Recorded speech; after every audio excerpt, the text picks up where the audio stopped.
Hi everybody, welcome back to Project Happy Home. For those of you who are new here, I'm Tanya, doctor, lawyer, turned homeschool mom of 3 kids ages 12, 9, and 7. If you are new to this channel, I make a lot of videos about secular homeschooling, raising a child with ADHD, and living a more essentialist life. I also throw in skincare videos and organizational videos as I see fit. There are not that many fluff videos here. I don't often sit down with a cup of coffee and get all cheerful with you, but if you are interested in actually just seeing curriculum flip-throughs and hearing about our journey throughout our homeschool career, which is now in the, I believe, the 6th year now, and you're interested in just straight talk, be sure to hit that subscribe button down below the video, which is somewhere around here. So this is a book that I thought I had reviewed ages ago. This is Thriving with ADHD, a workbook for kids. It includes 60 fun activities to help children self-regulate, focus, and succeed by Kelly Miller. I bought it off of Amazon. I will link it down below. That is an affiliate Amazon link. Whenever you use my links, I do appreciate it because it encourages me to keep sharing things on YouTube. So I really loved this workbook. If you look at the back, it talks about basically that everybody has things that make them extra special. And with ADHD, even though it's very common, you may feel frustrated, you may feel powerless about certain things. And the good news is that with the right skills and knowledge, it's possible to become the boss of your ADHD.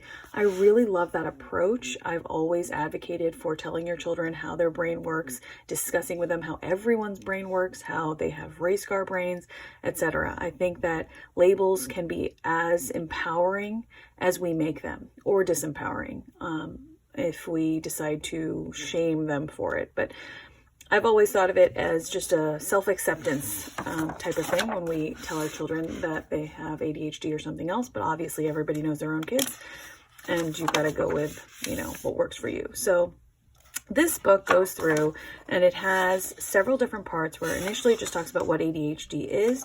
It talks about ADHD not being in control of you, that you actually have options and things you can do to regulate your own behavior. And then it talks about ADHD in the world. So when you interact with other people, how can you adjust for that? How can you adjust for the unknowns? Not just your own executive functioning skills in the morning, but your unknowns. So it has an introduction for kids and for parents. And throughout the book, it talks to the child, but also to the parent in certain sections, which I also appreciate.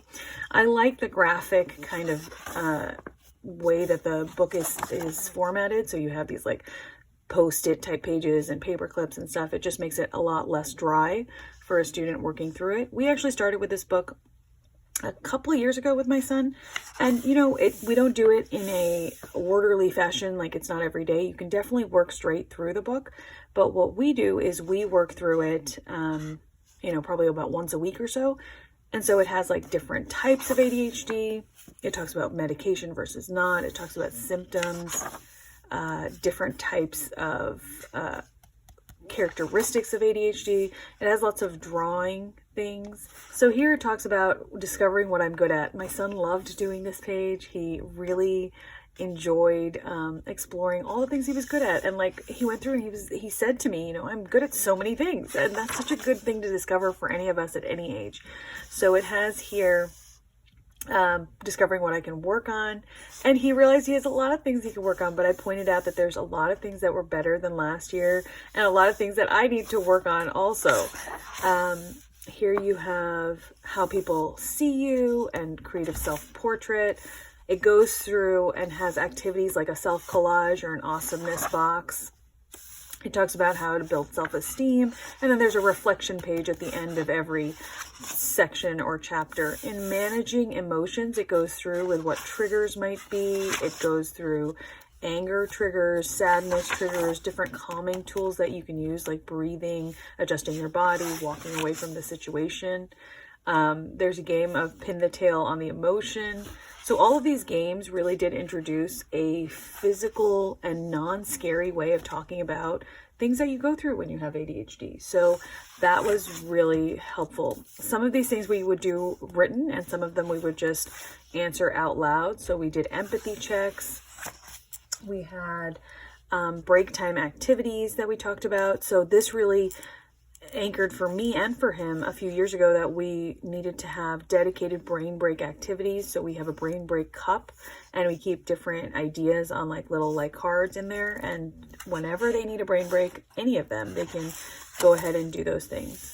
The next chapter is self-control and managing impulses, and I'm just going to flip to some of the pages that we haven't done yet because some of these are kind of private, but we have areas on executive functioning skills, so making night before lists and to-do lists, talking about picturing our emotions, picturing our day for the next day and trying to see like what we might need, breathing exercises, friendship exercises, how to ask for what you need, how to make yourself feel better.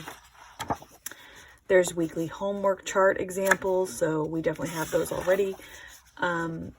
3-step planning, so like if you have a specific goal, how to break that down. You know, this type of executive functioning comes naturally to some people but not to others, so it's really something to work on. There's also things like crossword puzzles. I like that the activities change throughout the book, so you have lots of different graphic organizers.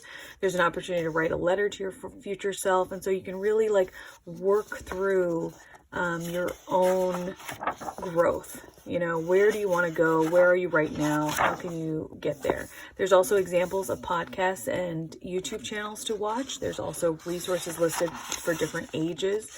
There's resources listed for adults as well. So all in all, I think this is a wonderful resource for anybody who has a child with ADHD, and I highly recommend it. It's been a wonderful book to work through with my son. As always, you guys, I really do appreciate your time. Thank you so much for spending some of it with me, and I wish you the very best day.